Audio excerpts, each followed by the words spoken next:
Welcome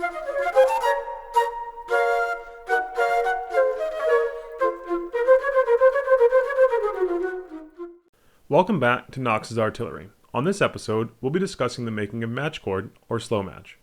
Matchcord was invented in the 1400s and was in widespread use with matchlock muskets by the 1500s. While later replaced by other firearms technology such as flintlocks, it was used in conjunction with artillery into the 1800s. It was historically produced by soaking a fibrous material such as rope made from hemp, jute, or cotton in a solution of potassium hydroxide, which you may know as lye. After some time it was removed, rinsed, and then soaked in saltpeter, which is the chemical potassium nitrate. Sodium nitrate was also used initially, but those early users noticed that the potassium nitrate matchcord resisted moisture better than the sodium nitrate, and potassium nitrate became the main chemical used. The matchcord was rinsed and dried and would be ready for use. Once this was lit, the matchcord would smolder and burn for a very long time. Just before it was to be used to ignite powder, the person holding the cord would blow on it, thus making the tip of the match cord glow red hot. Slowmatch was commonly used with a linstock, which was a long wooden sticker pole with metal jaws on one end to hold the burning tip in place. By the time of the American Revolutionary War, Slowmatch progressed from the primary source of touching off a cannon to being used to light a port fire, which is almost like a small, slow-burning flare. However, we'll dive into the history and usage of port fires in a later video. Despite the invention and use of port fires, Slowmatch was still very prevalent. For example, the Royal Artillery called for 18 pounds of matchcord to be in the stores for just 2 3-pound cannons. Today, most reenactment units and reenactment sites opt for the use of Slowmatch with artillery. So let's dive into 2 techniques in making some of this slow-burning match. Alright, now that we're in the workshop, you can see we've got several types of rope in front of us here.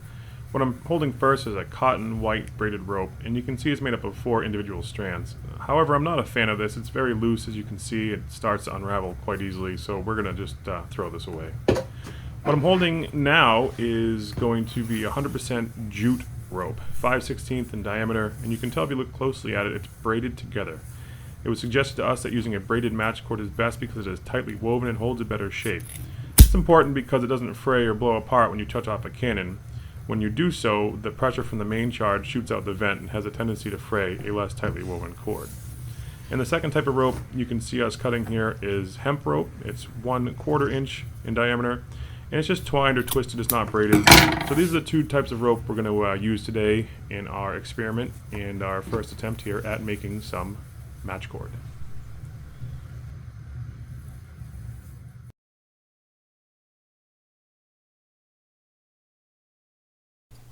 Okay, the first of the 2 methods we're going to try today in making matchcord is by soaking it in a black powder and water mix. So what I have here is I'm adding 3 tablespoons of GoX 2F powder to a mixing container.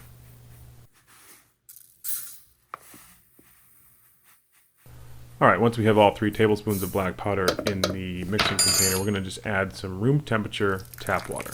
Off screen here, I'm using a gallon bag to pour it in, and once this is all mixed up, we're going to pour the entire mixture back into the gallon bag where we'll add the rope to soak. So let's give this a good stir.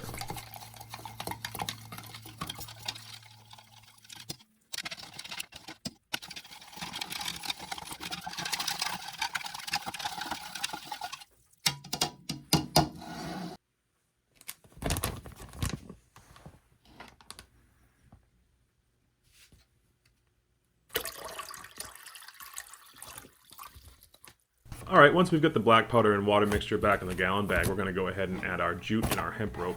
Give it a stir, and then squeeze all the air out of this bag. We want to ensure that the rope stays submerged as much as possible, and as evenly as possible. If a section of rope were to pop out of the water, that could be a dead space when the Slowmatch is burning, and it could potentially burn out. So an even soak is very important. The idea here is that black powder is composed of potassium nitrate, aka saltpeter, sulfur, and charcoal, and that will assist the burning qualities of the rope. So once we get the air squeezed out, we'll lay it down here horizontally, let it soak for 4 hours, and we'll flip the bag over every hour to ensure that all the rope gets an even soak.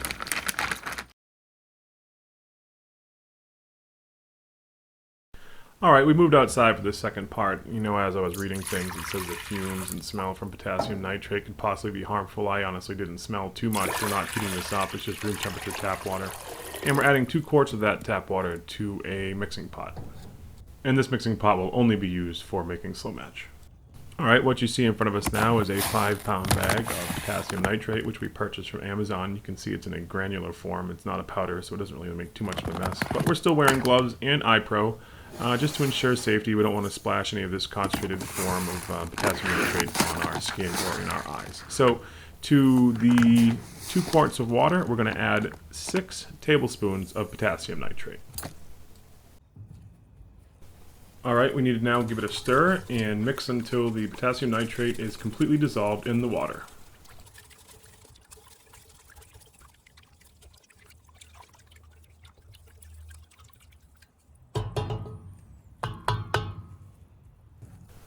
Once the mixture is set, we're going to add our jute and hemp rope to the mixture, making sure that it is fully submerged and saturated. Just to ensure that this rope stays fully submerged, I just grabbed a rock from underneath the porch, just placed it on top to hold it down. We'll put the lid on, and we're going to let this sit for 4 hours, giving it a stir every hour. 4 hours later. Okay, now that we're back down in the workshop, we're going to remove the potassium nitrate soaked cord from the pot. And as I pull it out, I notice it's pretty stiff. It seems like it is stiffened up in this solution. Give it a quick drip, we'll place it on the mat, and then we'll pull out our black powder soaked rope.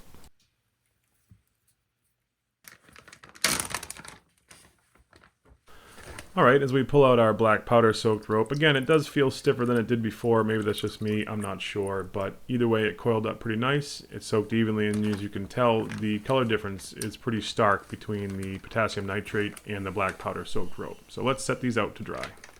Alright, as we get the rope laid out, you'll notice we're doing it on the floor, just on a cheap cotton towel. We're going to lay them horizontally. Where these were soaked in a mixture, if we were to hang them vertically, they would probably dry quicker, but the solution would condense to the lower hanging end, and you'd have a real fast burning match on one end, and then a poorly burning match on the other. So horizontal drying is important. I also flip these over every 30 minutes for the first 2 hours. I'm not sure if that's necessary, but we'll see what it does for us. It seemed to make sense at the time.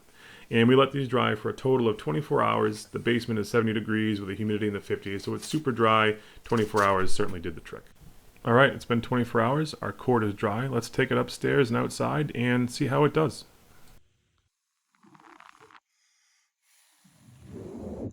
Alright, so here I'm blowing on some of the 5/16 inch jute rope. This was soaked in black powder, and it seems to get really hot at the tip. Looks good. This is just a little bit better of an angle of the same rope, and you can tell it's got a really nice point to it, which is good for setting off the match cord. I really like that braided rope a lot. And lastly, here is some of the smaller twisted hemp rope.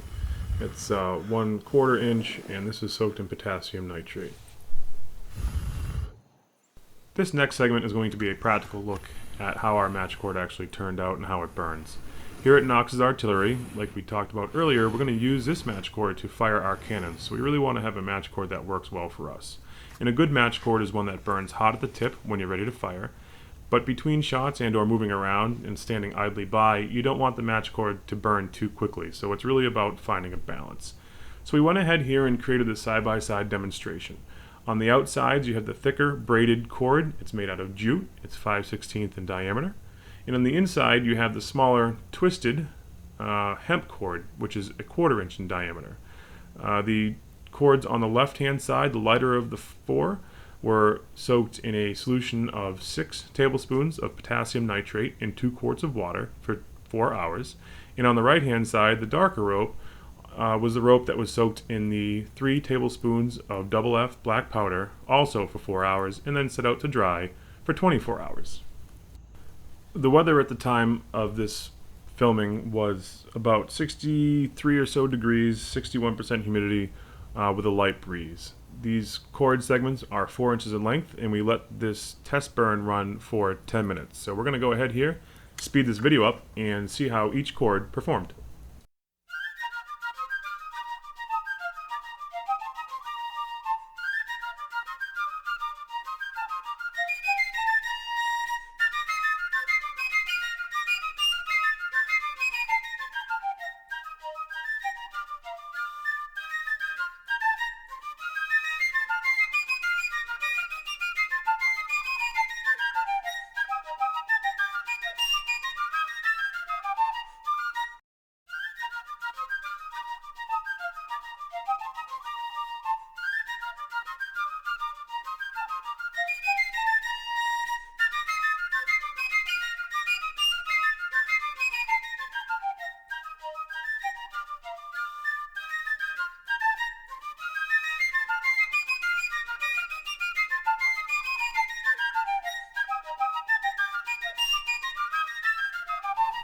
Alright, 10 minutes is up, and you can see the results.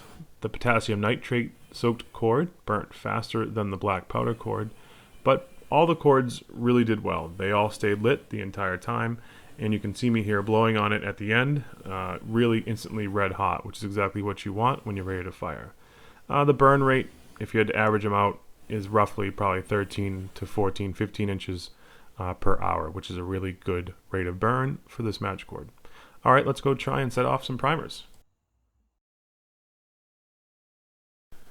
Now the fun part. We're going to take the tubes that we made in episode 1 and we're going to actually touch them off with the Matchcord.